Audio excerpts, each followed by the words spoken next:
네, 안녕하세요. 초등학교 전문 상담 교사 따뜻한 리스너 한혜원입니다.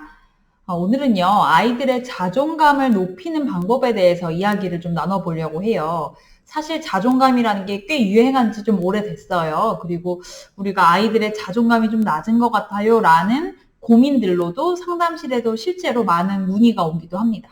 자, 그러면 우리가 아이들의 자존감을 높이기 위해서 가장 먼저 해줄 수 있는 것은 무엇일까라는 고민을 해봤을 때 저는 오늘 이걸 한번 얘기를 해보고 싶어요. 많은 분들이 뭐 칭찬을 해줘요, 뭐 인정을 해줘요, 이런 것들 많이 얘기를 해주시고, 성취 경험을 쌓게 해줘요, 그리고 얼마나 소중한지 이야기를 해줘요, 이런 것도 많이 얘기를 하시는데요. 저는 물론 이런 것들도 정말로 중요하다라고 생각을 해요. 그런데 가장 먼저 우리가 무엇을 바꾸면 좋을까라고 했을 때 저는 딱 이거 하나만 바꾸면 좋겠다라는 생각을 하거든요. 그건 바로 아이들에 대한 우리들의 시선이에요. 한번 생각해 보세요. 우리가 아이들을 만날 때 이 아이들을 어떤 시선으로 보는지, 예를 들어서 제가 학교 상담실에 있기 때문에 간혹 가다가 담임선생님들께서 이런 이야기를 하세요. 아, 선생님, 말도 마세요. 걔가 교실에서는 맨날 막 어떻게 어떤 행동을 하고, 막 뭐 친구들이랑도 자주 싸우고, 뭐 제 말도 듣지도 않고 하는데 상담실에 가면 그렇게 얌전해 있죠? 얌전하게 있죠? 이런 식으로 이야기를 할 때가 계시거든요.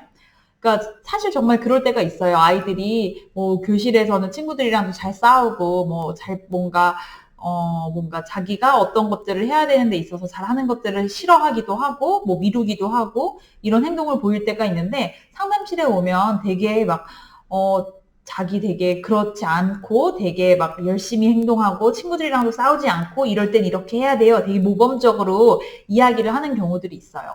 그럼 이럴 때 우리가 상담 교사로서 어떻게 하면 좋을까라는 생각들을 좀 하실 수도 있을 거예요. 그럼 저는 이럴 때, 사실 이럴 때 만약에 담임 선생님에게 또는 부모님에게 이야기를 먼저 듣고 알고 있다고 하더라도 그것을 아는 티를 내지는 않아요.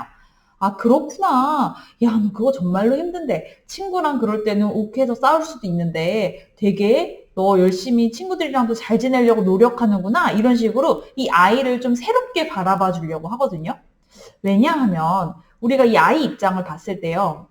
이 아이들은 어떨까요?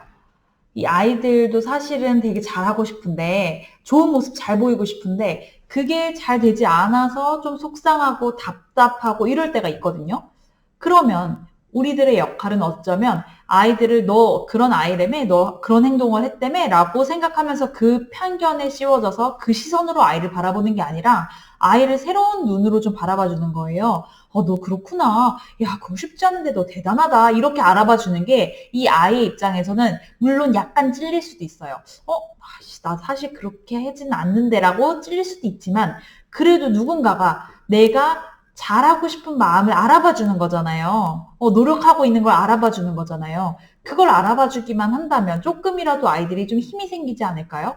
그리고, 아, 그치, 나도 잘하고 싶은데, 잘할 수 있는데, 라는 생각으로 조금이라도 더 노력을 하지 않을까요? 그리고 부모님의 입장에서도 마찬가지예요. 아이가 뭔가를 계속 실수를 해요. 서툴러요. 그래서 덜렁거려서 뭔가 좀 부모님이 봤을 땐 되게 어설퍼요. 그런데 이 아이를 보면서 우리가 또 그렇지. 아, 야, 됐어. 엄마가 해줄게. 이런 식으로 하거나 또 그랬어. 이런 식으로 이야기를 하면 이 아이의 입장에서는 또 그랬어. 나 왜 또 그러는 거지? 라고 생각할 거고요. 뭔가 엄마 아빠가 나를 믿어주지 않고 아, 됐어. 야, 그냥 여기까지만 해. 이건 엄마 아빠가 알아서 해줄게. 라고 하거나 아유 야 이거는 여기까지만 해 하지마 이런 식으로 예를 들어 하게 된다면 이 아이 입장에서는 뭔가 나의 잠재력을 부모님의 입장에서도 믿어주지 않는구나. 나는 이게 한계구나. 난 뭔가 여기까지밖에 성장을 못하는구나 라고 스스로의 가지를 아이들이 잘라버릴 수도 있거든요. 물론 부모님의 입장에서도 쉽지 않아요. 담임 선생님의 입장에서도 쉽지 않아요. 왜냐하면은 우리가 계속 보는 행동들이 있는데 어떻게 아이들을 새로운 눈으로 보느냐라는데 그만큼 어렵기 때문에 이게 또 어쩌면 부모님의 역할이지 않을까, 선생님의 노력이 필요한 부분이 아닐까라는 생각도 듭니다. 우리가 아이들을 뭔가 새로운 기준으로 바라보는 거, 새로운 눈으로 뭔가 바라봐 주는 거. 그래서 아이들이 어떤 행동을 했을 때에도 아, 너가 그래도 잘할 수 있는데 그리고 어떤 새로운 성공을 했을 때, 너가 이런 것도 할 수 있구나. 이런 것도 잘했네. 그래, 맞아. 너 이런 것도 할 수 있어. 나는 그럴 줄 알았어. 이런 식으로 때로는 아이들을 믿어주고, 때로는 아이들이 뭔가 성공한 부분을 굉장히 알아주고, 이런 식으로 우리가 아이들을 보는 시선을 하나 바꿔보면, 그게 어쩌면 아이들도 이게 거울 이론이 있어요. 거울 뉴런이라는 게 있는데, 그게 보면은 다른 사람들이 우리가 대화하다 보면은 이렇게 눈 이렇게 예를 들어서 제가 긁잖아요. 그럼 저랑 대화하는 사람도 자기도 모르게 눈을 긁어요. 왜냐하면 그게 거울 뉴런 때문에 내가 보고 뭔가 그대로 따라하게 되는 거거든요. 부모님이, 선생님이 나를 새로움의 눈으로 바라봐 준다면 자기도 자기를 새로움의 눈으로 바라보게 돼요. 그렇게 된다면 아이들도 자기를 뭔가 새롭게 생각하고 조금 더 잘할 수 있다라고 생각하고 그러면서 스스로에 대한 믿음도 커지는 거거든요. 그래서 이렇게 오늘은 아이들의 자존감을 좀 높여주기 위해서 우리가 시선을 하나 바꿔보는 거, 이거 한번 이야기를 나눠봤습니다. 오늘도 아이들과 함께하는 시간들 조금 더 풍요롭고 멋지고 좋은 시간들 되시기를 응원하겠습니다. 감사합니다.